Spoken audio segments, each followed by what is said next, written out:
Good afternoon and welcome to Deakin Stadium on a glorious sunny day in the nation's capital. It's NPL Finals Series, the top four, round two, and we kick off our double-header today with Belconnen United versus Tigers FC. A little bit later on at 3:45, it's Canberra, Croatia versus Gungahlin United. I'm Russ Gibbs, your commentator, and joining me on the gantry as the sun beats down on us is Canberra, Croatia midfielder Grace Gill. And Grace, congratulations first off for winning the Women's League Championship last time. The first time, I believe, that's gone away from Belconnen United in about a decade.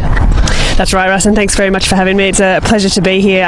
We're really pleased with the minor premiership result. Incredibly proud of the group of girls that we've got this year, and it hasn't been an easy feat to take it away from Belconnen, but obviously a really great result that we're hoping to take through to the end of the season. I was fortunate to be stood in this exact spot a couple of weeks ago with Sarah West, watching you guys defeat Belconnen United 1-0. Must have been really good for you guys to take the league championship as well. How's your preparation been for tomorrow? You've got another game before finals, haven't you? That's right, so we're up against Gungahlin United tomorrow, and under no sort of false impression that they're going to be a fantastic side. They're really tough and they always push us to our absolute limit, so preparation's been really good. The girls are feeling confident. I think the usual mix of nerves and excitement, which is a great place to be, and hoping that we can go 8-0 with tomorrow's result against Gungahlin. Continue that unbeaten run. I'm sure we'll see a lot more of Canberra, Croatia women's team, but in the final series, which kicks off in a couple of weeks. We're concentrating on men's finals today. Canberra, Croatia did win the men's league championship in action this afternoon. They were the only team that took maximum points last week. Belconnen United started with a 2-2 draw against Gungahlin.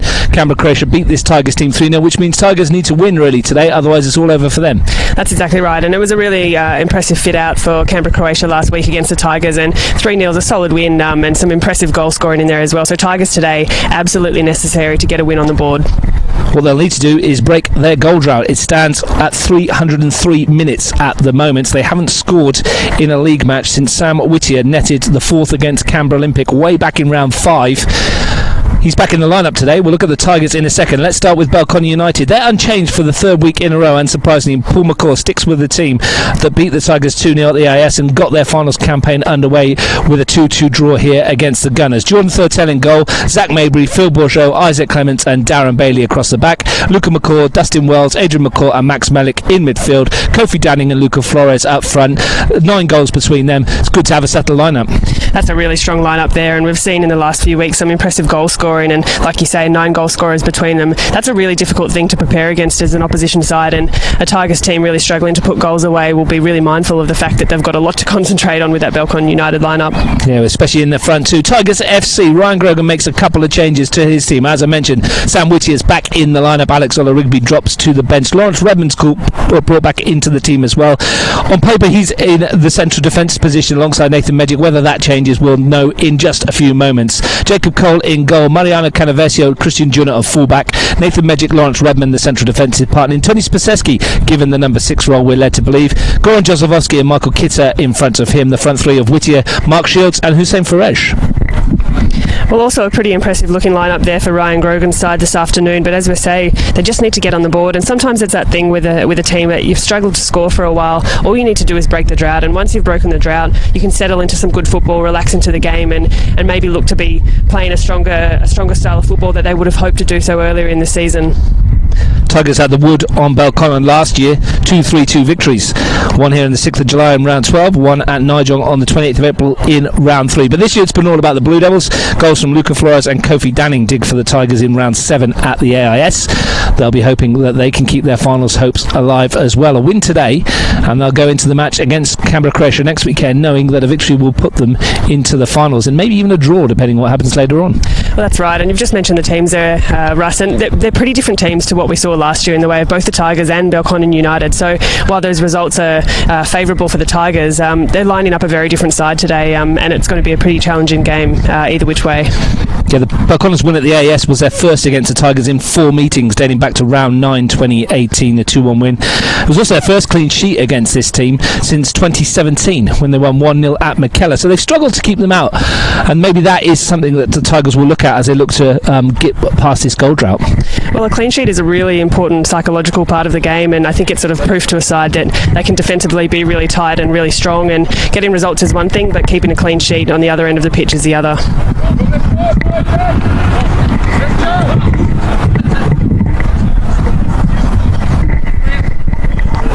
Our referee today is Nathan Shakespeare. Alex Toomey and Jordan King on the line.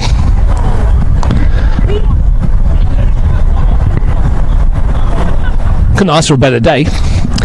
It's a beautiful day. There's a slight breeze up here, but it's pretty warm today, and I think it's the kind of weather that Canberra football hasn't seen for the last few weeks. We've been in the midst of winter and we had some bitterly cold days there, but I think this warmer weather is actually going to be a bit challenging to these sides. They're not used to playing in a few more degrees of heat, and we've probably seen it take out the legs for the last week or two. Have had some warmer games for sure. Last week, Belconnen United kicked off at 1:30. They got off to a flyer. They could have been 3-0 up inside 5 minutes, yet found themselves 1-0 down. But for some poor finishing last week, they would have won that one comfortably. Well, that's right, and that was a bit of a thrilling game, finishing in the draw and the end result there. And though I think Belconnen probably disappointed not to be able to secure that one early. Not in the best of form, Tigers FC. Only one win in their last 6 matches and 4 in their last 13 fixtures. And that's even worse if you include the FA Cup loss to Hume at this venue last year.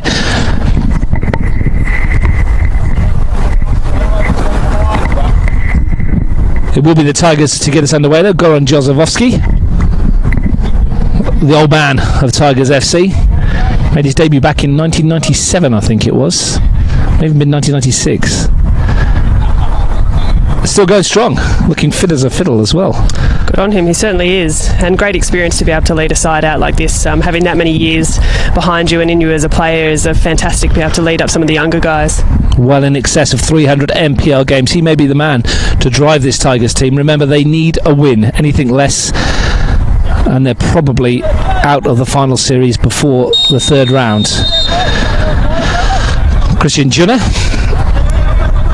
you played under his dad at Canberra United, didn't you? I did. I remember Christian Junner as at least 3 foot shorter than what he is now, as a little tacker under Ray Junner with the Canberra United and Actas squads many years ago. Definitely didn't have dreads back then, did he? No, he did not. Lawrence Redmond recalled to the side this afternoon. McCaw in midfield. Spaseski breaks away with it and tries to find Jozefovski in the free kick for the little tug on the shirt. So Tony Spaseski has lined up in that number 6 role. He played 90 minutes here last week, then backed up with 90 minutes in under-23s on Sunday at the Riverside as well. So massive engine for Tony Spaseski, and he's back again. He may well do it again tomorrow. Look, that's pretty impressive, and to play in that kind of role, you just cover so much distance, and it can be a moderate kind of run-in, but still by the end of the game, you've covered a lot of ground, so he's got a great engine there. Magic sweeps it down to the corner. Mark Shields is chasing, and he'll keep it in play. Back to Canavesio. Crossing opportunity for the Argentinian, swings it in. Jozefovski on the edge of the box. Ferrej with the header. And that's easy for Jordan Thurtell. But bright start from the Tigers. Yeah, not a bad way to start things off there, and maybe didn't have the numbers in the box to get the cross in, but I think it's promising to be able to look on goal early and get Jordan Thurtell involved in the play. Wells over the top looking for Luca Flores. The top goal scorer in the Belconnen team. Scored in 3 consecutive games. Last Belconnen player to do that was Dustin Wells last year. Rounds 8, 10 and 11, with round 9 being a bye. So good company for Luca Flores to be in. Absolutely. Canavesio's pulled forward. Shields rather isolated. Had to do it on his own but couldn't bring it down. There's a bit of a breeze behind the Tigers FC boys this half, so it's looking like they're going early and trying to find a ball over the top and use that breeze to their advantage. First test for Redmond in the air, which he wins comfortably. Luca McCaw's header is a bit loose. We'll find Bourgeot though. Looks for Melik. Juno with a robust challenge, and it is a free kick. Question was asked by those in blue, and then answered in the positive by Nathan Shakespeare. He had to think about it though. Yeah, he had to think about it, but I don't mind a referee getting a play under control early and just sort of keeping things nice and level to begin with. Bailey swings it forward for Danning. Canavesio slipped in the area. Needs helping out here. Magic was back there. They can't get it away. It's only found Danning. Flores in the box. Melik on the far post. It's found Flores. Out as far as Bailey. Wells. It's a little bit over hit for Max Mellick. If you're looking for a clue as to who might score the first goal, well, I can tell you that Luca Flores has scored 4 of the 6 goals in the first half for Belconnen this season, and he scored the first Belconnen goal on 5 occasions in this game, in this team, I should say. So he's the man. He is, and Luca Flores is someone who's really impressed me in the last few weeks. I think he's been really influential on the field. He always looks to create something when he's on the ball, and he's a great runner of the ball too.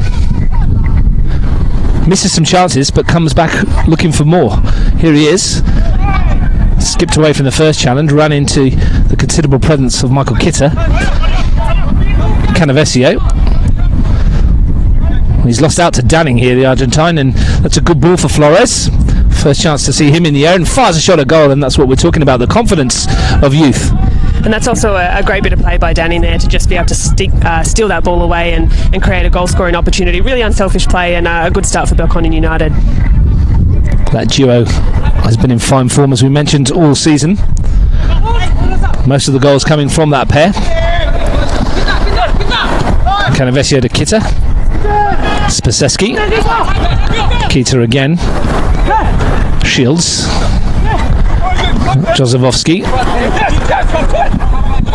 Both sides starting in a confident mood. Kitter. Whittier. Kitter. This is good from the Tigers. Looking for Faresian support. And the end, McCall brings it away. But bright stuff from the Tigers. They're looking quite sharp. You get the feeling they're going to need to be. Yeah, it's a promising bit of build-up play by the Tigers there, and they look to be patient going through the middle of the field and really asked for a bit of defensive work and a bit of defensive pressure from Belconnen United, which they were able to manage fairly comfortably. Bourgeot at the back. Played his 50th match in the NPL last week and capped it with a goal against Gungahlin United that gave the Blue Devils a brief lead. Here's Adrian McCall. Flores. Whittier back, formerly of Belconnen. Sam Whittier scored against Tigers for Belconnen last year.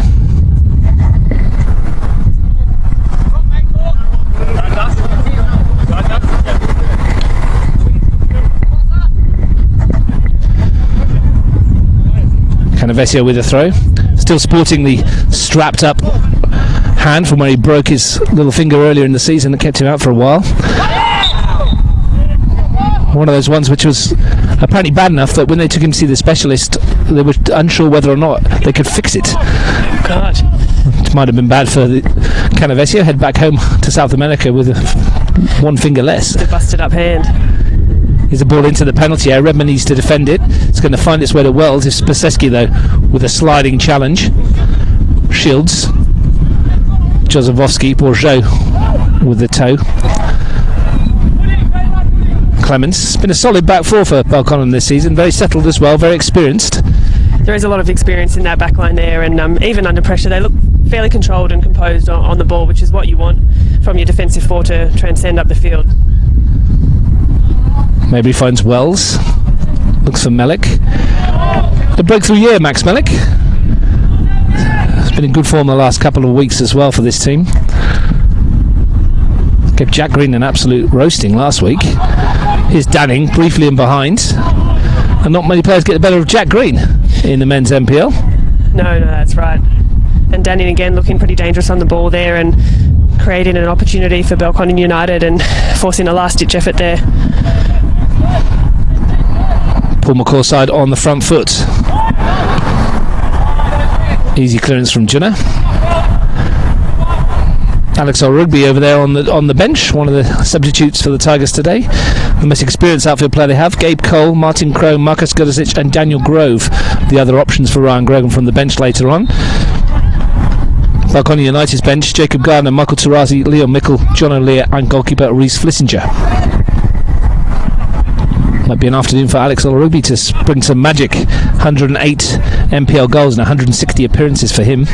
It's not a bad person to have on your bench there. And he'll be as quick as he used to be, but could still bring something to the side if required in the second half. They're defending a free kick at the moment, the Tigers.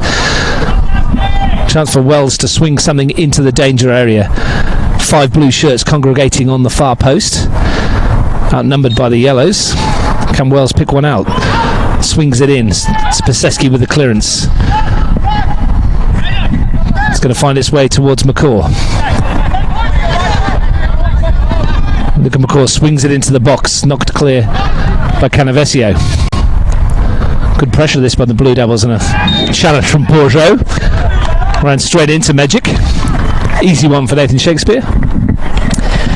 Yeah, and looking back at that free kick from Dustin Wells, probably not quite the delivery he wanted on that one, and whether that was the wind sort of playing into it, but didn't quite get the length it needed, and definitely the numbers for Belconnen United were sitting towards the far post. Here's Shields looking for the return ball. Might come for Jozefowski.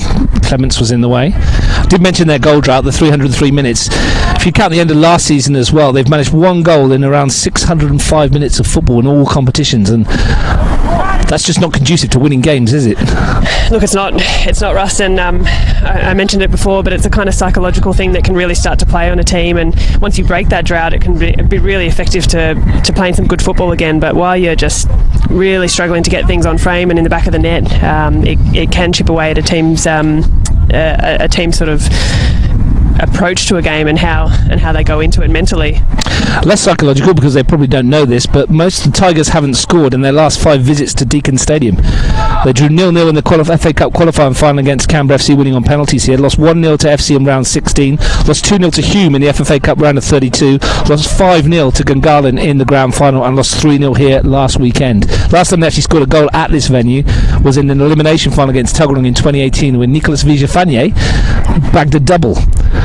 So whilst they're probably not aware of that statistic, we are, and it's funny how that happens in football. That's right. Obviously, the field doesn't play to their favour, but Russ, I think you might be the only person who's aware of that stat. But it is a really interesting one to have, and whether or not Tigers FC are aware of that stat, it shows that it's a tough field for them to break down their opposition on. Well, Magic is down in the middle at the moment. Needs a bit of treatment. Everybody else is aware of it now. I've made them aware of it. That's right. Thanks to you, Russ. That's what we're here for. Random statistics. We like to chuck a couple out each week. The man with the stats. That's not looking good for Magic. It looked like he might have gone down and tweaked an ankle there. It looked like he might have clutched at his ankle when he went down. Not what Ryan Grogan needs right now. One of his main players being down. This might precipitate a bit of a reshuffle here, because Spaseski could always drop back into the back four if required. I'll be hoping that Magic can recover. As you said there, Grace, not looking good for him. He's up on his feet now, limping off. Will they give him a couple of minutes, do you think? Look, they might take him off and have a look and see if he can put any weight on it. He's fairly ginger on it at the moment, so with an ankle sprain, it's one of those ones that, do you strap it up and try and get through the 90 minutes, or do you say, no, this is too much of a risk to the player's welfare? And that's a decision for the medical staff and coach to make. Well, he's heading to the bench to sit down. They might strap it up and see how he goes. He's not one to give up easily, Nathan Magic. And as we've said, the Tigers need a result today, so they'd be keen to keep him on the field if he's able to play. Tigers give it back to the Blue Devils, rather sportingly. We'll keep an eye on that in the background. At the moment, they're playing with 10. Played most of the game with 10 last week, after Julian Borgner was sent off for his contretemps with Matt Gerbischer. A little tete-a-tete there in the middle of the park. Matt Gerbischer not one to shy away from those sort of things. But it's interesting what a team, when they go down to 10, can do, and how effective they can be. And it can actually throw off the opposition's formation and how they approach the players. I've seen many teams with 10 go on to win a game. It's amazing how often that happens. Here's Bailey. Our usual shout out to Mr. Ian Bailey in Aberdeen today with his coffee and whatever else he's having in early morning Scotland. Hopefully the weather's as nice as it is for us here. Somehow I doubt it. That's a reach. Belconnen looking to find their way into the penalty area. Magic still getting that treatment. Just a reminder, later on today, 3:45, you can join Frank Keisha and myself on the gantry for Canberra Croatia versus Gungahlin United. Race of games tomorrow in the bottom four: Woden Western versus Monero Panthers, 1:30 from the Riverside, followed by Tuggeranong United versus Canberra Olympic. NPL action this afternoon as well. Canberra Olympic play Tuggeranong United at O'Connor. And here's a change then. It looks like Gabe Cole is coming on and Magic doesn't make it. And Spaseski is going to go into the back four, it looks, and Cole maybe into midfield. Yeah, it looks like Magic's in a bit of grief over there. He's got the boot off and probably getting some compression and ice on that ankle straight away. Gabe Cole started 7 games this season, was ever present until the final series. It's not a bad replacement to have. And he'll sit in front of that back four. Here's Junna trying to force his way through. Might break for McCaw in midfield. Bailey looks for the killer ball over the top towards where Danning is. Junna wins the header. McCaw was there again, or Melik rather was there. Now it finds Adrian McCaw. Bailey. Wells. Flores. Luca McCaw. Belconnen happy to keep ball. Mabry under pressure. Bourgeot. Wells touch. You could hear the shout there from, sorry to interrupt you there, Russ, the shout there from Paul McCaw on the side is to Flores, you're coming in too deep, and he wants them to stay higher and probably create that space in front of the Tigers' defensive line there and provide that room for the Belconnen midfield to play into. For a quarter of an hour here at Deakin Stadium, no real chances of note so far. Blue Devils and Tigers all square at 0-0. Jozefowski loses out to Wells. They conceded early last week, the Tigers, against Canberra Croatia, and that left them chasing the game. Melik stretching the legs against Junna. Spaseski rather, who's over there in front of Alex Timmy. I think it was a goal in under the first 5 minutes, I think it was, Russ, and that's a really tough thing to not only be able to hold the lead but also then to be able to chase for the remainder of the game. So really important for the Tigers boys particularly to maintain this position as long as they can. Flores looking to find Luca McCaw, who started off that mazy run. Better from the Blue Devils. Still haven't tested Jacob Cole just yet. Next week, Tigers finish off their final series with the fixture here at 1:30 again against Gungahlin United. Belconnen play Canberra Croatia. As we mentioned at the top of the broadcast, it could be in their own hands come next week. Picture will be a little bit clearer at 5 o'clock or there or thereabouts, or 5:45 or so this afternoon. Jozefowski looking to send Ferrej down that left channel. Mabry's back to cover. Yeah, look, really well defended there by Mabry. He never looked to be under threat and really read that ball well and just really clinical experience defending.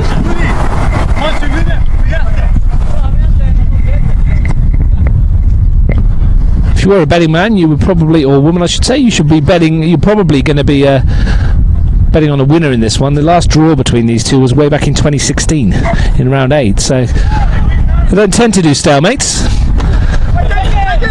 Prefer to take home the points. I'm not a betting woman, Russ, but I trust your stats above all. I'm not either. I can't afford to bet.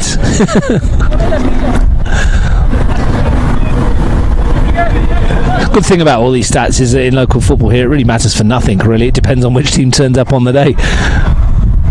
And that's the beauty of the game at this level. You just don't know what you're going to get. Jozefowski flicks it on. Nobody in a yellow shirt to take advantage. Last week Mark Shields was hugely isolated. They were down to 10. Do you think getting support to him is probably crucial for them to get a result today? Yeah, I think it is, and I think early on in the game we've seen Tigers at the front quite isolated, so even when they've put in a couple of early crosses they haven't had the numbers in the box to be able to make something of it, and Belconnen have looked really calm defensively and haven't had that attacking threat, so Mark Shields is going to need the support around him most certainly if they want to be able to create something in their final third. Pressure on Spaseski from Flores. Kitta steps away, finds Junna. Jozefowski, a little bit of space for him to pull the strings here. Goran Jozefowski Shields is the target inside. Farej to the left. Farej given the task to deliver. Swings in, not bad, but nobody had swung gambled to the near post, and easy for Thurtell again. But Jozefowski finding little pockets of space. Yeah, he's floated really well in between the midfield and defensive line there of Belconnen United, and able to create something, can hold up the ball well to invite numbers for Tigers FC boys to get in the box there. Flores chasing, Spaseski trying to hold him off and uses his strength to do so. And again, some really good defensive work there from Tigers on the other end of things. Really experienced, composed defending, just was able to keep his feet and watch it out for a goal kick.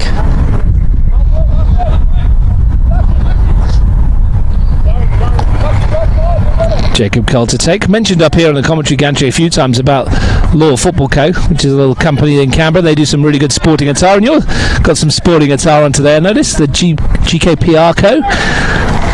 The goalkeeper co, Ross. I do indeed. Thank you for noticing. That's Chantal Jones's new goalkeeping academy, I believe. The Canberra Goalkeeping Academy, that's the one.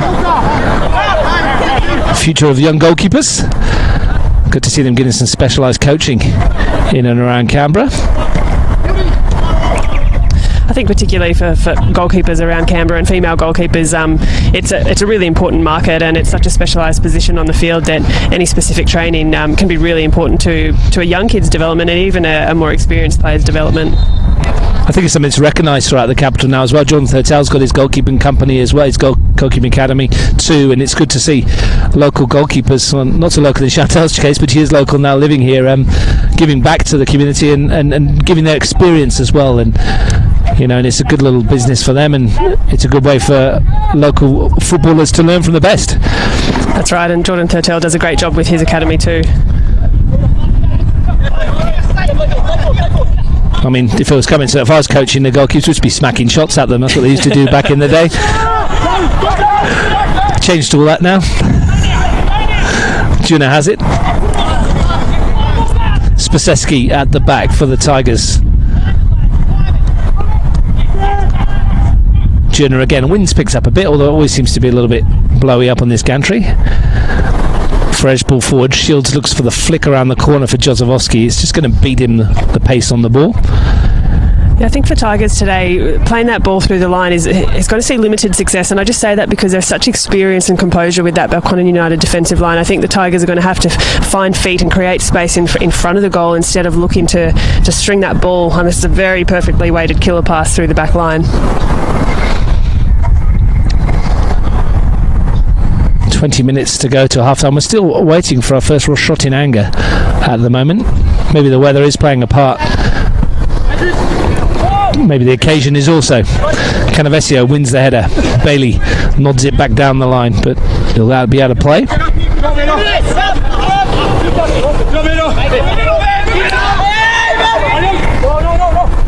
Canavesio stealing a few yards. Jozefowski. Bailey with the tackle. Luca McCaw steps away and looks for Melik over the top of Juna. It's a good ball that as well, and Melik's got half a yard on the fullback, who recovers well. Christian Juna not had quite the space he was afforded by Gungahlon's back three last week. More orthodox back four from the Tigers. I guess when you play through at the back, it does give you that option. Yeah, look, it definitely creates a bit of a attacking threat to your opposition. There's so much space out at the width, but I was just in awe of that ball there by Luca McCaw. He was able to dribble into space and create that space for himself, and beautiful ball over the top that Christian Juna had to work really hard to recover from. Wells looks for Melik again. Juna challenged again. Spaseski's back there. Cole. Kitta. Jozefowski's touch. Farej looking for Shields. Bourgeot intercepts. I think Tony Spaseski will be a little bit disappointed he's gone back into central defence. He was enjoying that midfield role. Thought it was his opportunity.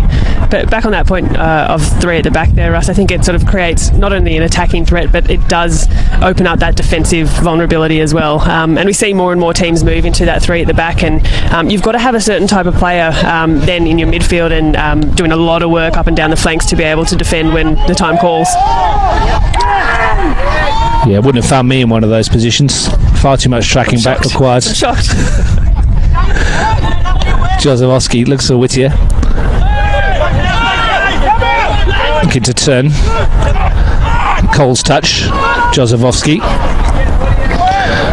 Whittier's little flick outside to Canavesio and Bailey across to stop him. There was a video I saw this morning advertising the behind the scenes at Tottenham where Heung-min Son was having a right old row with Hugo Lloris for not tracking back. So it happens at all the levels. There's a change here. Max Melik is coming off and Leon Mickle is coming on. I wonder if that's tactical, or I wonder if Melik has pulled something. That's a really unusually early change in a match where sort of 20 minutes to go in this first half, and unless something's wrong there with Melik, you think you'd be waiting a little bit longer to ask more of your players, but I'll keep an eye on him over to the side there and see if there's any signs. Yeah, I think he just touched his back. We'll come back to that in a minute. Whittier throws this into the penalty area. Bourgeot knocks it away towards Kitter on the edge of the box. Tries to find Cole. He's got his hand on the small of his back. I wonder if he's got a knee in there or whether he's tweaked something. And those back injuries are a tough one, aren't they? Yeah, that's really tricky, and it's not the kind of thing that you want to risk or play around with. So if it's just a conservative approach, get him off and make sure that he doesn't do any further damage to whatever it is he may have done there to his lower back. That's probably the right call. Both sides forced to insert early changes. Magic off for Tigers if you tuned in early. Gabe Cole coming on for him, and now Melik off for Mickle. Another youngster who's done well this season, Leo Mickle, has a goal to his name too. Scored at the Riverside. Kitter looks for Junna. Not his best pass. Yeah, probably asking a little bit too much of Junna there. What's a like-for-like change? Mickle will go down that right flank where Melik was. Danning looking for him. Spaseski sticking tight.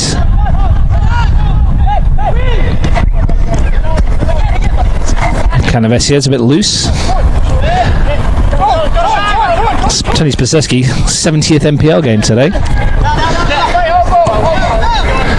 Flores, nice turn, sharply done. Brings Wells into the attack. Gets away, Dustin Wells. Danning. Mickle, is there something building here for the Blue Devils? Leo Mickle swings it in towards Flores in the penalty area. First real chance of the game falls to Luca Flores. Header lands on top of the net. Good ball in from Mickle, good introduction. That's a fantastic introduction for Mickle there, and a perfectly weighted ball into the middle, and Flores, he'll be frustrated with himself for not finishing that one. That was a sure chance. We've seen it all season with Luca Flores though. He almost needs one before he can take his chance when it comes. He always seems to miss one before he gets one. Got himself in a good position again though. A pinpoint ball, as Grace Gill said.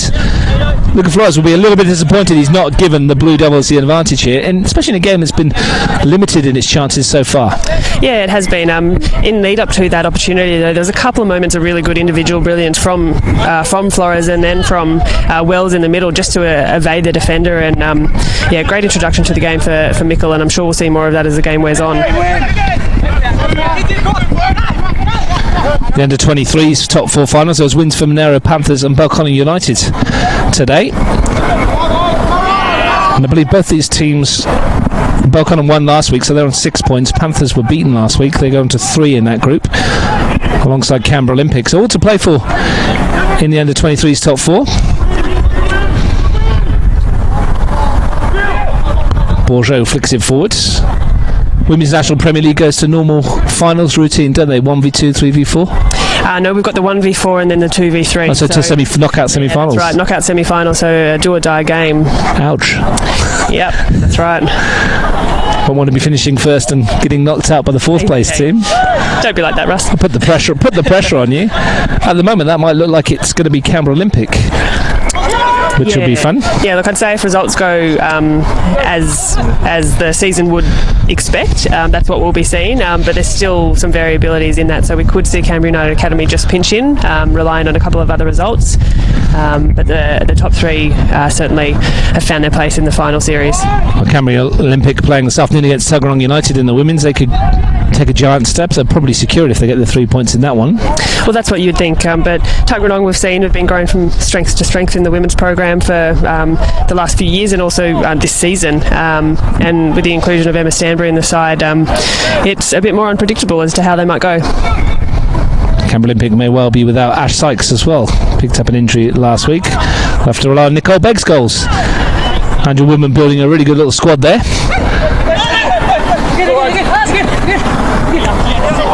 Canavesio for the Tigers. Shields has peeled away.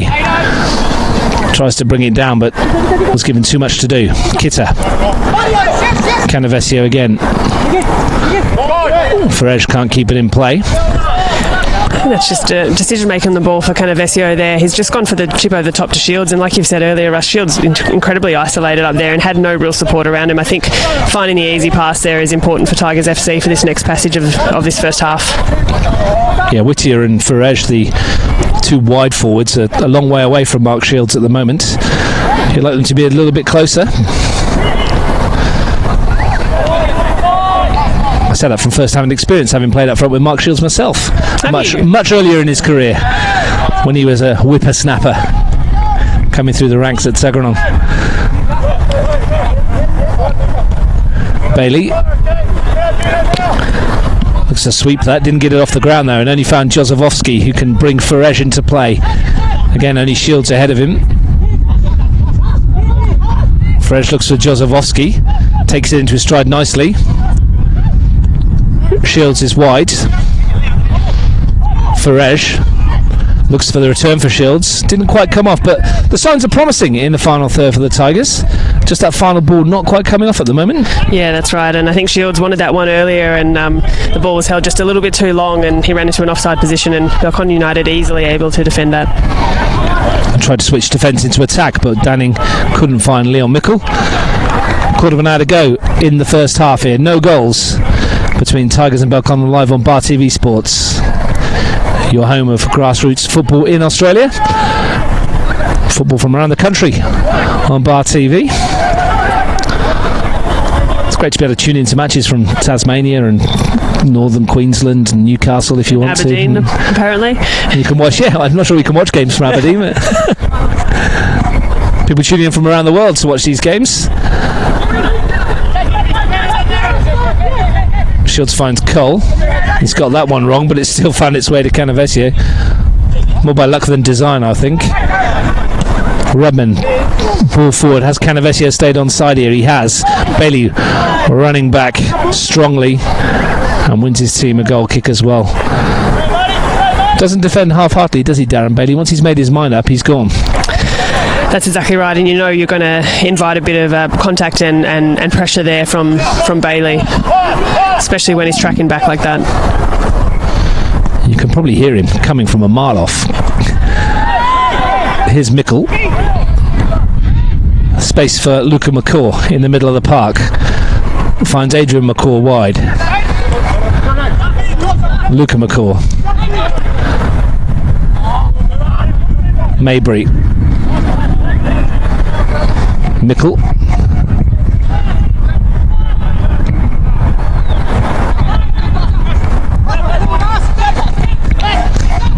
Ferrej for the Tigers. Numbers in this attack, and Ferrej has got that all wrong.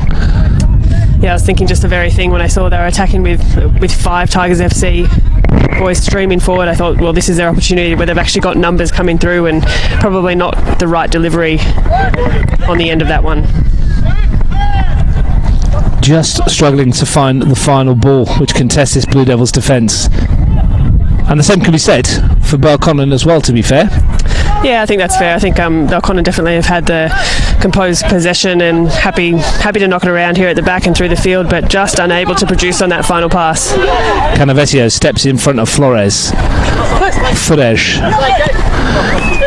Bailey in the way.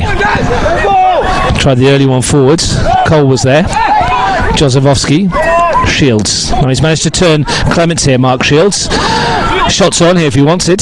Still going, Shields pops it through for Whittier, coming in from the angle, Sam Whittier, and he tests Thurtell, but with not enough power.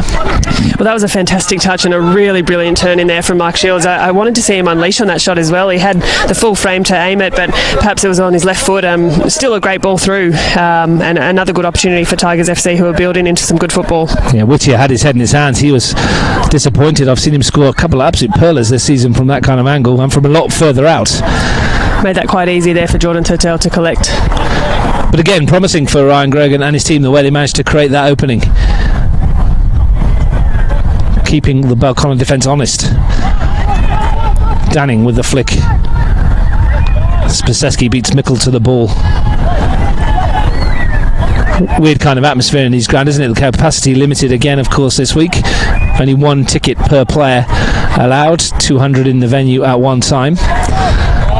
Makes it a bit difficult. Yeah, it definitely changes the atmosphere, and especially of a stadium such as Deakin Stadium. You've seen what it's like when this is packed to the rafters, and makes for a fantastic atmosphere. But first and foremost is the health, safety and well-being of players, officials and spectators at the match. So they're the kind of guidelines that everyone needs to continue to abide by. Yeah, I don't think we're going to complain too much, because there's plenty of parts of Australia which are getting no football at all at the moment. Well, that's exactly right, and to be getting football in Canberra, I'm incredibly grateful, and I'm sure everyone out on the park is too.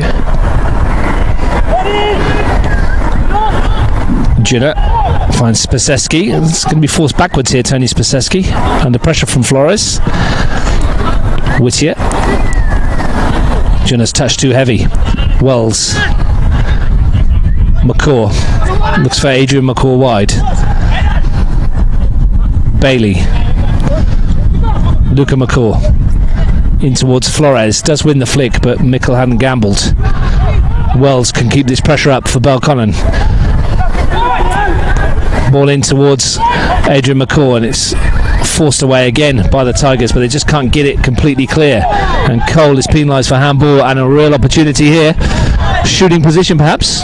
Yeah, this is a really dangerous and a really great spot for a free kick. It's probably close enough in range for one of the Belconnen United boys to have a shot on goal, but whether or not they look to go direct or to dink it in for a little assist. Luca McCaw and Kofi Danning having the discussion. Kofi Danning's pulled rank. Seniority there from the striker. Scored 3 goals this season, Kofi Danning. Scored against the Tigers in the 2-1 at the AAS. He's been tasked with the free kick. Will he dink it in? Will he go for goal? Seen him score some cracking free kicks in his time, Danning. This one's bent over the wall, and it has that horrible bounce just before Jacob Cole, but he read it nicely. Yeah, nicely collected there by Jacob Cole, and those ones that bounce just before your touch can be really hard to judge, but he's managed to get a clean grab on that. Turnover possession again, though. Flores looks to put Danning in behind here. He's got a yard, Kofi Danning. Not much in support at the moment. Forced to hold it up and look to bring others into support, into the play. Wells, and Adrian McCaw's header was never going to trouble Jacob Cole. Belconnen building something. Yeah, and look, that experience there from Kofi Danning to recognise that he didn't have any numbers in the box to put a ball in and to turn back out and start again was the right one. Definitely something building. You can see the wind holding on to that ball and holding it up in the air for a little while, which I think Belconnen United are just struggling to get that final pass right, and that may be playing part. Good win from Adrian McCaw. Canavesio lets it run out of play. Waiting for a breakthrough. Canberra, Croatia vs Gungahlin United here after this 3:45. Last time I was here doing that game, the pitch was like a swamp. It was that weekend where the water came down, and yeah, it was very heavy, and it was amazing that we actually started that one. Marko Vodkic and his team of groundspeople is sweeping the water off the field. That's for later. This is for now. Danning into the penalty area. Chance perhaps for the Blue Devils. Ping that across looking for Flores. Canavesio took a tumble. Again, warning signs. Yeah, and again, Kofi Danning on the end of another bit of build-up play. I don't think it was the right decision in that final pass. He had numbers streaming at the top of the 18-yard box, but I could see what he was trying for with Flores coming through at the centre of the 6-yard. Luca Flores, 6 goals this season, and without remembering them all, I'd imagine that 75% of them were laid on by Kofi Danning. He's been instrumental in the rise of Luca Flores, and vice versa, to be fair. real success there, and I think in forward partnerships are really important in football and in this Canberra competition. Not just having your one marquee forward, but having a partnership that either player can score and either player can assist is really dangerous. And for all the talk of tactics and systems that you play, Belconnen United with a straightforward 4-4-2, sometimes simplest systems are the best. It's easier for the players to understand. Yeah, it is, and I think we've spoken a bit about the defensive experience, and when you've got a younger side in front of you, having that solid four behind them leading up through the midfield of some younger guys keeps it simple, keeps it straightforward, and you can implement really solid football. Spasessi with a free kick, won by Bourgeot. McCaw brings it down. And here's Adrian McCaw. Flores. Bailey. You could hear the call for Adrian McCaw. Wanted it early. Redmond, though, saw it coming from a long way away. Flores. Did he keep it in? No. This is Jordan King on this near side. Coming into the final 7 minutes of the first half.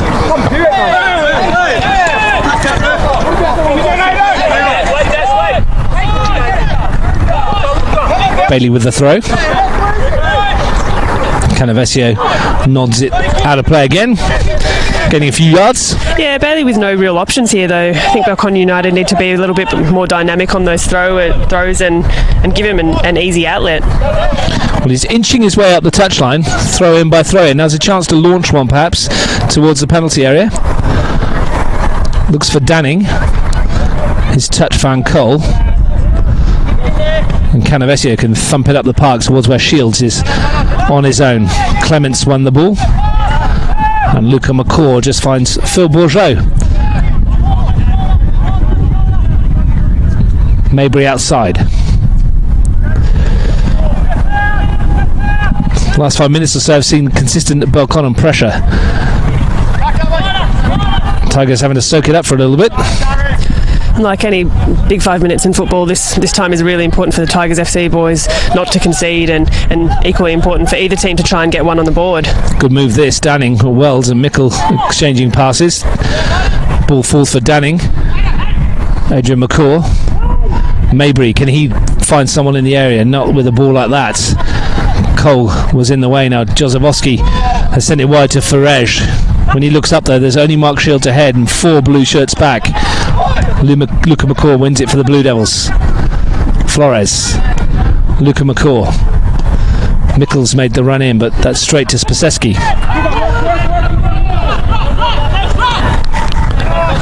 Not much time for any player on the ball at the moment, is there? No, Belconnen happy to possess just defensively, but things are pretty tied up in the middle of the park.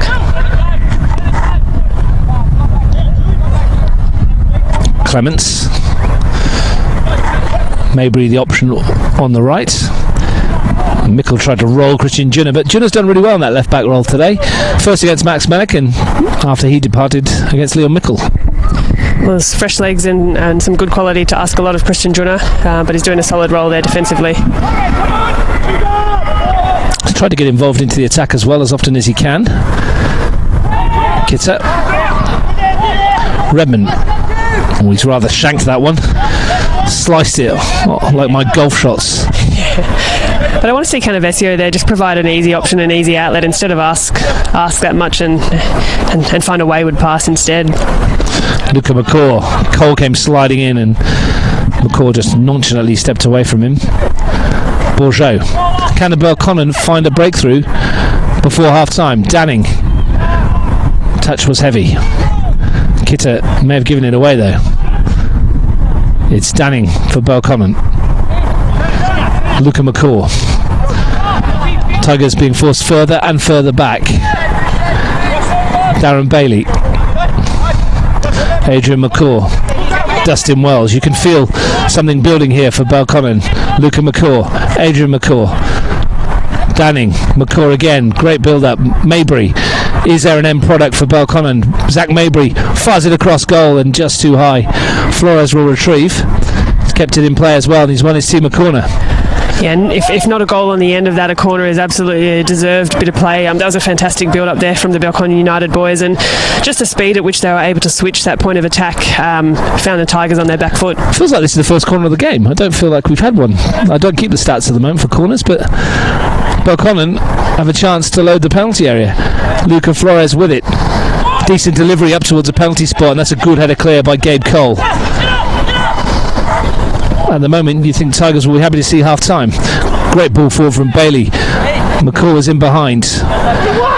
Flores. Can he deliver? Spaseski gets rid. Farej. Again, no yellow shirts ahead of him except for Shields, and there's 5 back for Belconnen. Whittier. Kitta stretches the legs and overhits it again. I think Tigers will be happy for the half-time whistle in a couple of minutes. Yeah, definitely, and I think we've mentioned that they need a result today, so if they can go in at half-time 0-0, they'll be looking at what they can do in the second stint, in the second 45 minutes to get one on the board. Well, they've had the best chance, Sam Whittier, forcing a save from third cell. A routine save more than anything, but a save nonetheless. Good switch from Wells, finds Mickle. And Junna read the intentions of the young substitutes. Sends that one out towards the car park. Imagine we'll get a few minutes of stoppage time with the injury to Nathan Medjic. And then Max Malik's substitution as well. McCaw.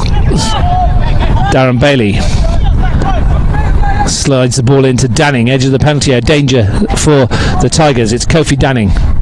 Back to McCaw. Rifles one goalwards, and Cole called into action. Decent hit from Luca McCaw. Good save, Jacob Cole. Yeah, well collected there by Jacob Cole, and again some really great build-up work from Kofi Danning to set that up for McCaw. And Belconnen feels like something's building here, Russ. Certainly does. Tigers just can't get out at the moment. They've just got to hold out for another minute plus stoppage time. They've another free kick to defend. It's noticeable when they do get rid of the ball, there's literally nobody ahead except for Shields, and there's no target. There's 4 back, and he can't do it all on his own. No, that's right, and that's the thing about playing that sort of 3 at the back style football. It's such a demanding role for your outside backs that what you ask of them getting up and down the park can affect you defensively as well. Wells with a free kick as we approach stoppage time at the end of the first 45 minutes in this top 4 final series. Dustin Wells lifts it into the penalty, and Bourgeot was a target. He almost came for Flores. Does come for Flores, who swings it in. Half-hearted shouts for handball by the Tigers defenders. Upshot is another corner. Into stoppage time. Flores with it.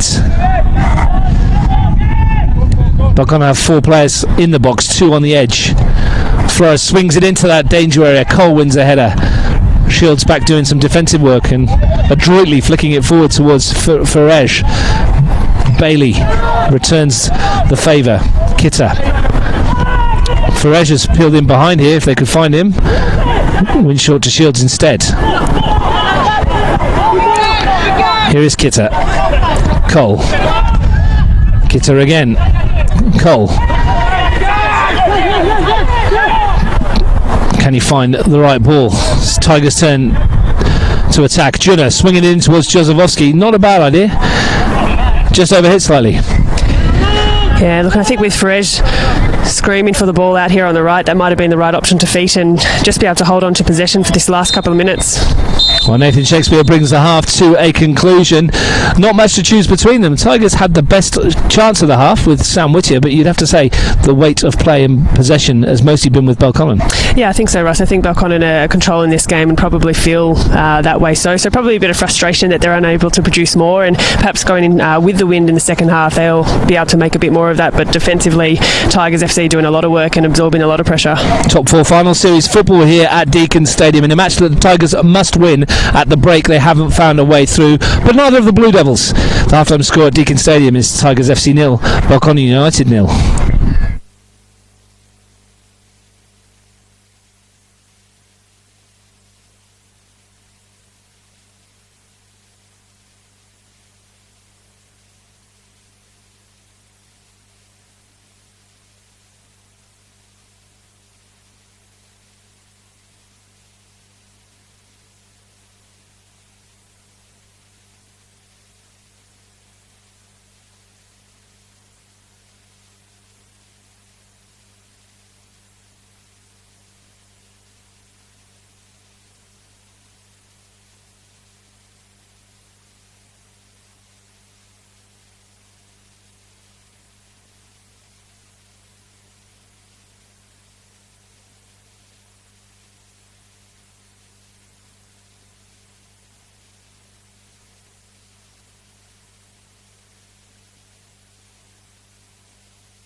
Welcome back to Deakin Stadium for the second half of the top four NPL Finals Series. Belconnen versus Tigers FC. No score at the break. I'm Russ Gibbs, your commentator. Grace Gill's still with me. Grace, the players have been ready for a couple of minutes. We've been ready for a couple of minutes. Just waiting for the rest. We have these really short half times now, don't we? We've mentioned this in commentary before. Well, that's the thing. You have a quick breather at half time, and without being able to go into the change rooms, you're ready to go within sort of 5-7 minutes, and players are standing around ready to kick off. Reminds me of the days when you used to play junior football and you just have that, you'd get back underway whenever you felt like it, wouldn't you?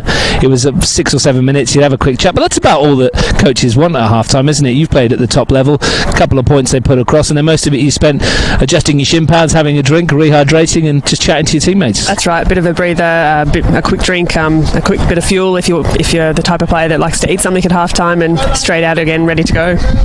Well, we are ready to go. There was 2 changes in the first half. Other than that, we look like we're as we were. Belconnen third in goal, Mabry, Bourgeot, Clements, Bailey, McCaw, Wells, McCaw, and Mickle, Danning and Flores. Tigers, Cole, Canavesio, Gabe Cole, Redmond, Junna, Spaseski, Jozowski, Kitta, Whittier, Shields, Farej.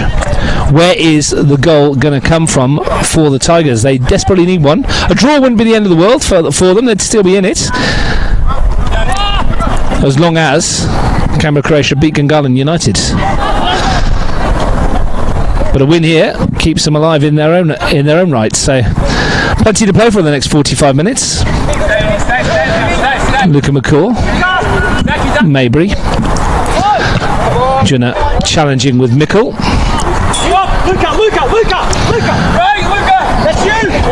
Shields wins a header. Bourgeot gets there ahead of Jozowski and happy to go home to Jordan Thurtell. We did mention Alex Oliver will be on the bench for Tigers. Might be an option for Ryan Grogan.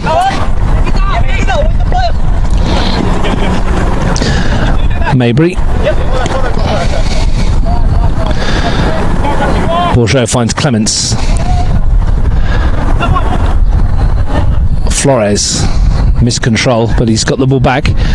And Bailey's tried to find the young forward. Cross comes Canavesio to defend.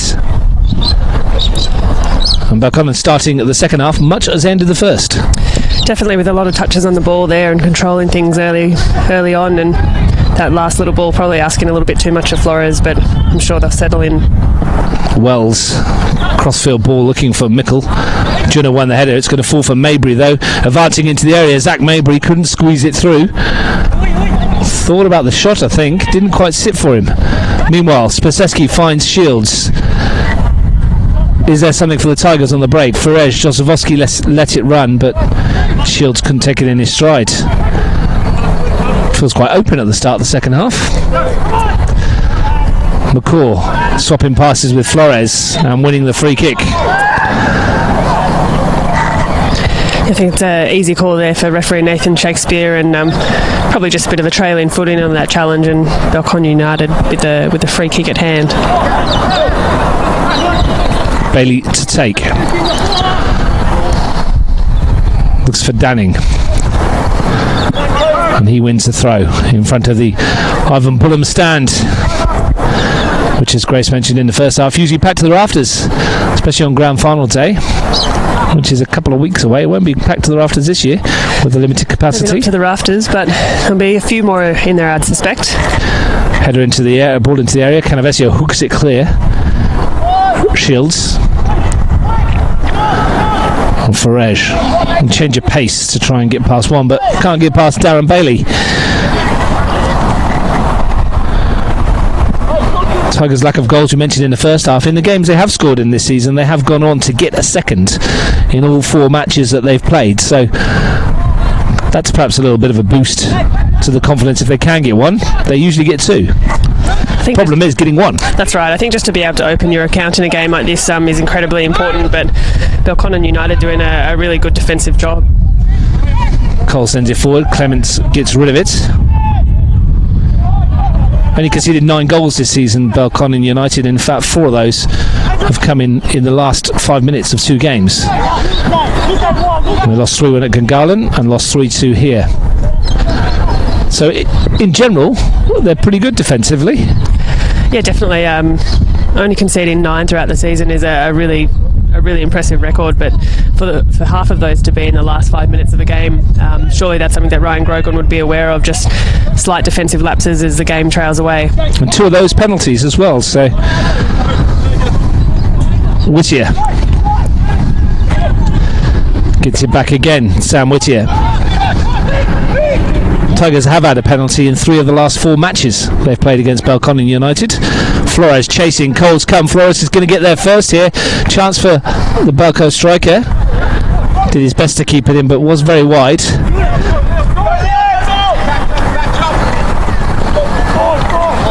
And Junior's giving it away to Maybury. Wells, ball runs ahead of him though. Kitta. Luca McCaw forcing him wide. Furej finds Canavesio. Jozefowski. Cole. Kitta. Luca McCaw back with the challenge. It's looked dangerous when he's been bringing it forward, Michael Kitta, hasn't he? But just takes a little bit too long on the ball today. Yeah, he's really relaxed on the ball, and in both a positive way and slightly to his detriment, in that he's probably... Well, that's some back pass, isn't it? That is a bit of a difficult one to deal with. But Kitta, really comfortable on the ball, moves really well with it, but probably holding on to it for that moment too long today and just inviting too much pressure. Well, this is the old coach killer, isn't it? A back pass which didn't really need to be made and has conceded a rather soft corner and gives Belconnen a chance to load the penalty area with blue shirts. Luca Flores to take the set piece from the far side with the in-swinger. Jacob Cole needs to be alert on his line. Can Flores pick out a teammate? The big build-up, and Canavesio clears. Wells for Belconnen. Looks to lift it in towards Danning. Redman with a header clear. Canavesio only presents it to McCaw. Redmond's been really solid defensively in there. He's got such height that he's won, I think, every header that's come into the 6-yard box. Made an error for the second goal against Belconnen at the AIS and was substituted and left out last week. He's got his place back in the side. Other than that, he's been ever present last couple of seasons. Lawrence Redmond, plucked from the Tigers State League.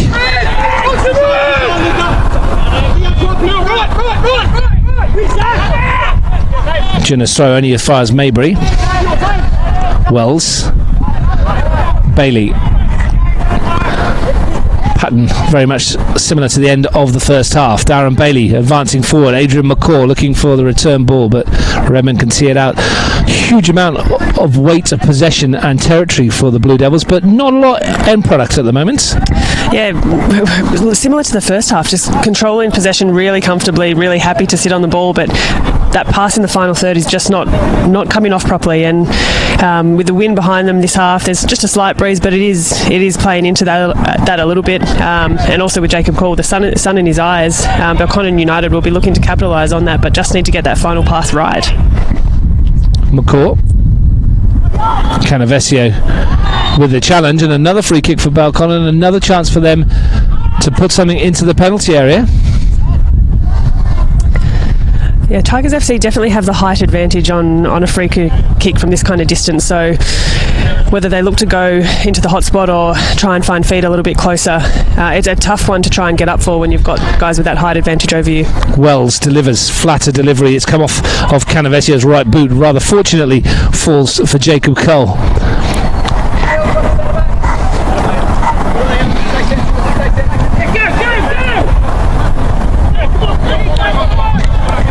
Cole elects to go short.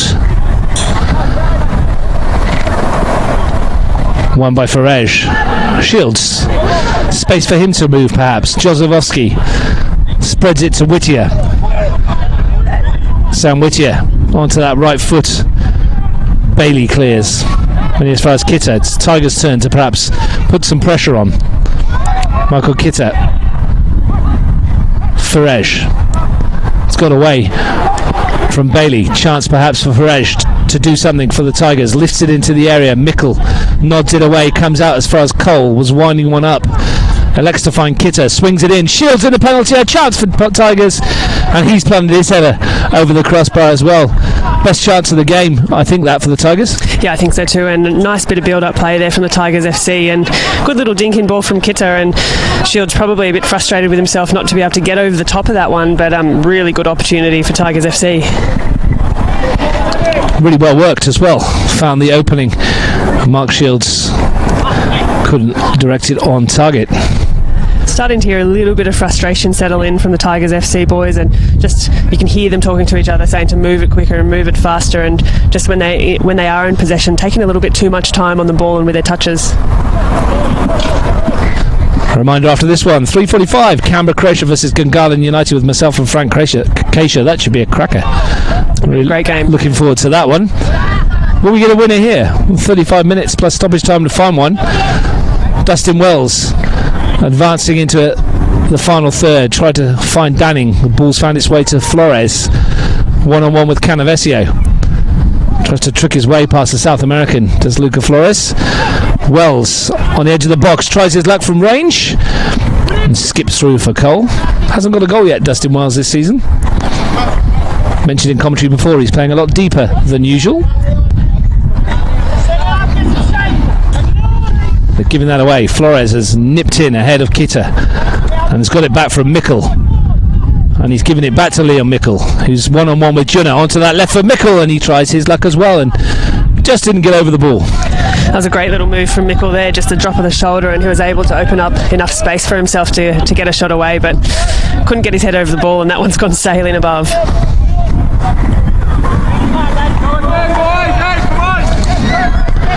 Mentioned earlier in the season that there's very rarely goalless draws in Capital Football's men's Premier competition. I've done 2 this season, and at the moment this one's heading for a 3rd. We're hopeful for a goal though. I think there's one coming. Feels like it. It definitely feels like it, and there's been opportunities at both ends. Shields, they want a handball and they're going to get one.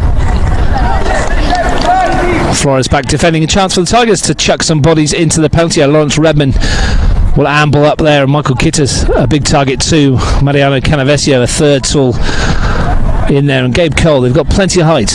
I just mentioned there the height advantage that Tigers FC have, so you're hoping for a really good delivery on the end of this, and Redmond, as I said, has gotten up defensively, and we'll see what he can do here on the end of this free kick. The Cole's going to be taking it. Chance for him to lift it into the penalty area. They've committed 7 to this attack. It's a deep one from Cole. Junna's peeled off on the far post, won the header into the danger area. Clements clears it, and Kofi Danning's chasing with Spaseski. What's happening here? Oh, the flag's gone up for offside. I'm sure Kofi Danning and Tony Spaseski aren't particularly happy. Danning wanted an advantage. Yeah, look, I don't think that was the ball that Cole wanted going into there, and whether the wind got under it and just held it at the top there, but definitely not the delivery that you want going into that dangerous part of the field. You don't see advantage played off offside very much anymore, do you? When the ball comes at the other end of the park, they always seem to bring it back. Probably one of those newfangled law changes. Those new rules that I haven't figured out yet. Yeah. They're told to tweak every 5 minutes to try and keep us on our toes. Thurtell with the long ball forward. Nice touch, Maybury to Mickle. Slides it through towards Danning in the area. This has got promise. Maybury pulls it back, and Junna was in the way. Still not over. Danning. Spaseski stuck to him well this afternoon. Spaseski's done very well against Danning, and Danning does such a great job at just holding the ball up at his feet and delivering to other players, but he's had a lot of attention for this game. Wells back to Bourgeot. Clements. Flores. Bailey. With a lazy ball from Bailey. Chance to redeem himself on this occasion. Better delivery to Bourgeot. Luca McCaw. Bailey once more. Adrian McCaw. Flores. Adrian McCaw, another sustained period of Belconnen possession. Will they find an end product on this occasion? Bourgeot. Maybury. Finding room but plenty of yellow shirts behind the ball. Luca McCaw. It's a patient build-up. It is, and defensively, Tigers FC with 9 players behind the ball. Adrian McCaw probing for an opening, looking for a way through these packed defence. Flores, lovely turn, steps away from 2 challenges. Still going, Luca Flores swings it into the penalty area, and the deflection is a corner for Belconnen United. That's a really great bit of individual effort there from Flores. He's just so agile on the ball and can turn on a dime, and I almost thought he was about to get collected there at the top of the 18-yard, but to work that in and then get a corner at the end result, really great work. I think you hit the nail on the head. It's his agility and a quick movement, isn't it? That low centre of gravity that enables him to come away from defenders causes all sorts of issues. Has he got something from the set piece? That's a better looking ball into the area. Redmond again though with the headed clearance. Danning, Dustin Wells, Luca McCaw clips it in, but no one in a blue shirt had made that run. Again though, you have to say, hands up to Belconnen, to Tigers for defending that well. It's a lot of pressure to absorb and sustain pressure as well, so it's fatiguing having to just shuffle side to side, and there we saw for a period of Belconnen's possession. That's exactly what they had to do, and they didn't have a choice in the matter. Quarter of an hour gone in the second half. Still waiting for the breakthrough at Deakin Stadium on Saturday afternoon football. Oh, they're giving it away here. Here's Kitter in on goal. Michael Kitter, real chance here, and he's put the Tigers in front. Smash and grab. Only his second ever NPL goal, and Michael Kitter puts the Tigers in front. Well, that's a really tidy clinical finish there, and uncharacteristic mistake there from Beaujeu, and for Kitter just to be able to pounce on that one and finish with a bit of pressure on him. Belconnen United, you can see the boys dropping their heads. They've been in control of this game for the majority of the minutes, so there's a big ask from them now to turn around and pinch one back. 62nd NPL game from Michael Kitter, only his second goal. Boys, he picked a moment to score it. It's pretty special occasion. You can see what it meant to him as well, and the boys got around him very quickly. But really tidy clinical finish. Was a coming together there between McCaw and Jozefowski, completely accidental, but I think it really hurt both of them. Looked like they may have collected each other's ankle on the way through there, and like you say, no malice and no real intent on that. They've both come off pretty ginger on that. Questions now asked of Belconnen United. Well, it's that type of game where we see it happen all the time, where a team just maintains possession and has majority of the possession but is unable to score, and it could just take a mistake or a brief breakaway for the opposition to pinch one back, and you'd think that Belconnen United, with their performance so far, would be ahead. Now they need to find an answer. Found one last week against Gungahlin when they fell behind there. Got themselves in front before conceding a penalty which Felipe Bernardo Madrid struck away. Changes the complexion again of the top 4 standings. Bailey swings this into the penalty area. Spaseski nods it away. Mabry picks up the loose ball. Kitter, confidence flushing through the veins now of Michael Kitter, and why wouldn't there be?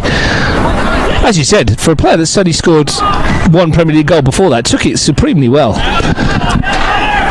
Danning lets it roll across his body. Free kick to to Belconnen. Canavesio is going to pick up a yellow card here. Yeah, I think there was a late challenge there, and easy decision there for Nathan Shakespeare to make on that one, and this puts Belconnen United in a really dangerous attacking position. Dustin Wells over it. Will he go for goal? Will he lift it into the penalty area? There's a cluster of shirts to the right of the penalty spot, just out of your shot now. You'll see them in a moment.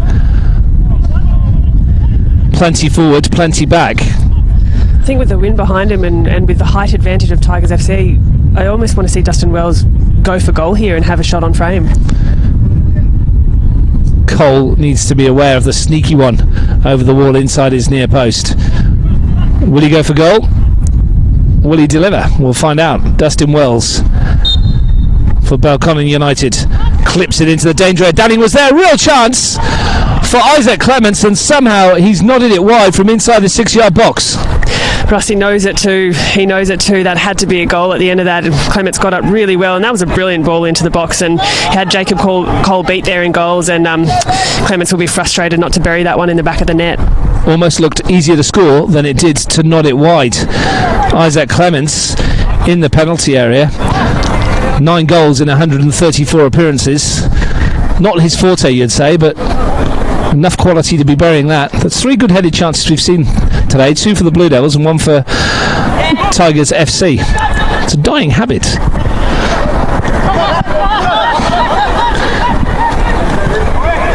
Did you score many headers, Grace? Russ, I feel personally attacked. You scored a lot of other goals. I avoided it at all costs. Kitter with a sliding challenge, a firm one too. And there's one right back from Gabe Cole. So we need a bit of spice to it. We can definitely see the intensity just in these last couple of minutes has lifted, and Nathan Shakespeare looking to play advantage. Another free kick. Lots of shouting and hollering, as you can see. This one's gone Tigers' way. You've scored a fair few goals this year, haven't you? A couple. You'll be up near the Golden Boot charts. Chasing Nicole Begg, I think it is. I can't keep up with him. It's too fast. Not many can. There's a free kick as well, and this is going to be a yellow card for McCaw. I think it's really important at this point in the game for both teams really to settle, and yes, the intensity can lift, but without the exception of that going into losing the quality and going into some of these chippy tackles, look really unnecessary at this point. Yeah, a bit of frustration you can see from the Blue Devils right about now. As you said, there's a yellow card there for Danny McCaw again, I think. I think he picked up one the other week here, and he's picked up another. Yeah, but definitely frustration, and you can understand why. They've had the majority of possession and control of this game, and to be trailing 1-0 behind a Tigers FC side, really important for the experienced heads on Belconnen United to keep this group together and keep pushing for an equaliser. Same for Ej with this set piece. Again, massive shirts to aim for in the penalty area. Ferre's delivery is a good one. Bailey nods it away. It came off the back of Clements. Half-hearted shouts for handball from those in the stands of a Tigers persuasion. Redmond knocks it to Kitter. Mabry came in with a rather robust challenge as well, which the Tigers didn't like. And again, this time Mabry's been penalised. And Nathan Shakespeare just having a word. Gordon Jozefowski getting involved. All a bit unnecessary. Like you say, Russ, the frustration coming into the game, and a couple of fiery heads just getting into each other, but really important that the experienced players on this side pull them away, get them to settle in, and don't let this overtake the football that needs to be played for the next 20-25 minutes. Well, this has been building, hasn't it? You can feel it, and as much as we're not condoning the actions, it does give it a little bit more spice to the occasion. Mike Shields having his say, Goran Jozefowski and Zach Mabry being brought in for a chat. Zach Mabry not shy of a confrontation or two either, is he? Nathan Shakespeare though, handling it very well. Doesn't want to get the cards out if he doesn't have to. That's right. I think it's important to let things play and keep the momentum of a game moving when you can, but equally as important to pull things up and get things under control when some of those tackles and some of those challenges can't start coming into a game, and dangerous sort of attempts. Spaseski with the latest free kick from the other side launches it into that danger area again. Won by Ferej, and Thurtell comes to gather. Well, you feel that with 22 minutes to play that the team that keeps his head is going to get a result here. Well, that's right, and you wonder what the conversation from Ryan Grogan at half-time was. Was it, let's try and hold on to a draw at 0-0, and perhaps they wouldn't be expecting to be up 1-0 at this point in time, so strategically and tactically Ryan Grogan's got a bit of work to do and adjust on the fly. Michael Tarazi's coming on for Dustin Wells.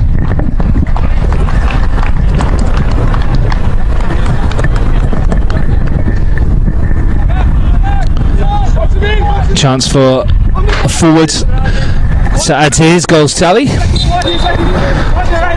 24 NPL goals in 60 matches for Michael Tarazi. Had an injury blighted career, but it's been used mostly as a substitute this season. It's his third appearance from the bench, 2 starts. He'll go down the middle. Flores will go wide. Here's McCaw looking for Mickle. Looks to give it back to Luka McCaw. Great run here. Brilliant equaliser. Carved their way through the Tigers' defence like a knife through butter. Mickle and McCaw, and it's Luka McCaw who makes it 1-1.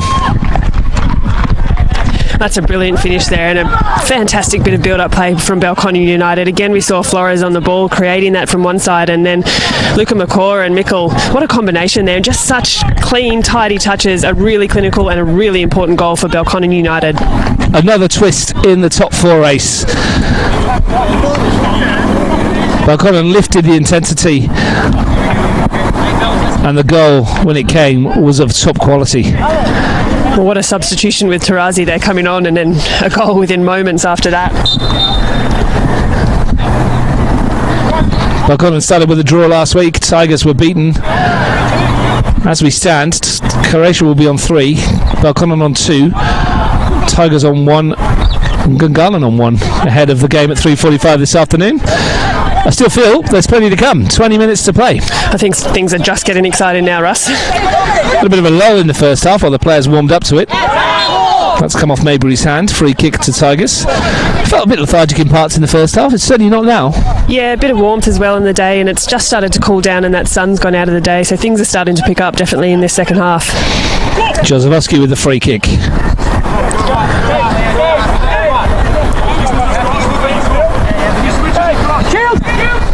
Lifts it in towards Farage. Might come for Shields. Bourgeot clears. Redman with a punchy volley back, but straight through to Jordan Thurtell. I mentioned we rarely get 0-0s. A couple of quick goals. Ensure we don't get one here. Commentator's curse, right? In a good way. In a good way. No one wants to see a 0-0, no matter how good it is. That's a great bit of distribution there from Jordan Thurtell as well. Really pinpoint throw. Maybury. Tarazi. Looking sharp, the substitute. Good ball across, but Jacob Cole was there. Jozefowski. Canavesio. Well, 2 of them more unlikely goal scorers today. That was Luka McCaw's 3rd of the season, though. And he scored twice before this season, so he's bettered his tally in 9 games. He's had a really active game as well, Luka McCaw as well. Some really great touches on the ball, and just that linchpin position in the midfield has been really important today for Belconnen. Very impressive season all round from Luka McCaw. Belconnen will feel they can push on from here. Mentioned they came from behind to go ahead last week. Couldn't hold on then. Can they get their noses in front? 18 minutes plus stoppage time to play at Deakin Stadium, live on Bar TV Sports, the top 4 final series. Belconnen United 1, Tigers FC 1. Bailey with a long throw. Downing leaped, couldn't get there. Flores picks up the pieces. Bailey tries to get past Kitta, who stood strong.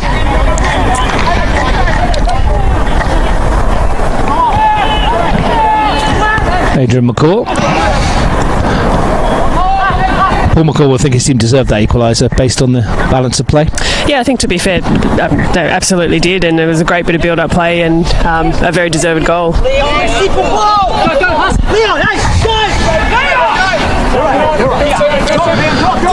Jenna finds Jozefowski. Couldn't find Faresh. Zach Maybury with the captain's armband for the Belconnen Blue Devils. Tarazi, nice layoff to Luka McCaw, who sweeps it wide towards Flores, who loves this position up against Canavesio, skips past him. Lawrence Redman, the latest challenge. Back for Adrian McCaw. Good foot in Gabe Cole, and as far as Flores again, bag of tricks, wants a free kick, doesn't get one. Nathan Shakespeare was right on the spot. He thought about it. From here it looked like a free, but we're not that close to make that judgment call. It's not a free kick, is it? Simulation.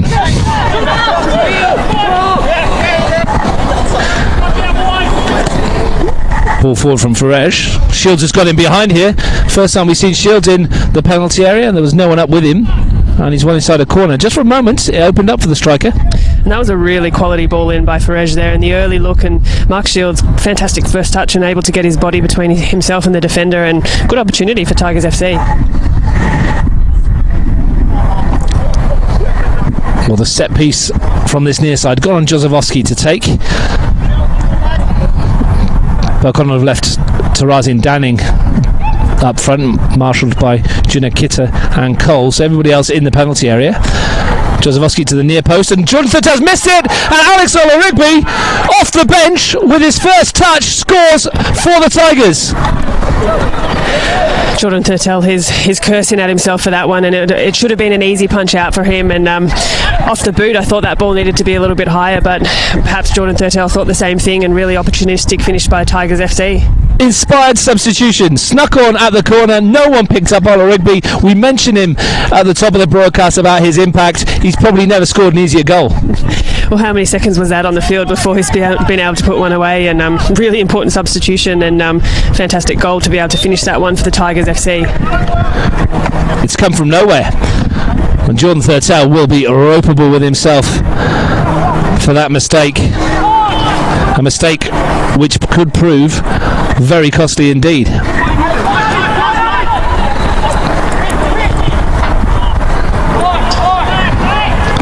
The change was so quick, I didn't even see who went off. I actually didn't see him sneak on there, but got himself in a really good position, and the flight of the ball was maybe not as expected, and perhaps that's why Jordan Thurtell misjudged it just slightly, but great place at the right time.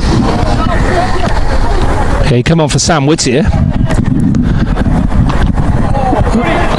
I don't think Belconnen saw him come on either, did they? And that's probably why he was able to sneak in there, and a simple header from a yard.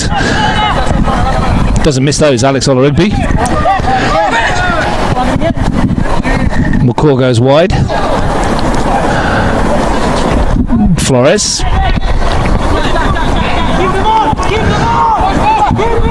Now can Tigers see this one out? Kitta into the challenge with Mabry, who comes away with the ball, and he can advance for Belconnen. 5 against 5 in this attack at the moment. Luca McCaw. Flores. Tigers numbers slowing, getting back. McCaw. Danning. McCaw. And Kitta really slow to get back into a defensive position after that challenge. It looks like he might have picked up a bit of a knock or a cork. But when he was on the ball, just nothing going forward for Tigers FC, and no options to feet. He was really begging, looking for an option, but wasn't given an easy pass. Tigers FC in front. As it stands, Canberra Croatia 3, Tigers FC 3, Belconnen 1, Gungahlin 1. Ever changing. Belconnen's turn now to perhaps stare down the barrel. They play Canberra Croatia next week. Not a game they want to be going into needing a win. No, certainly not, and certainly seen some of the results that Canberra Croatia have been able to produce in especially the last few games.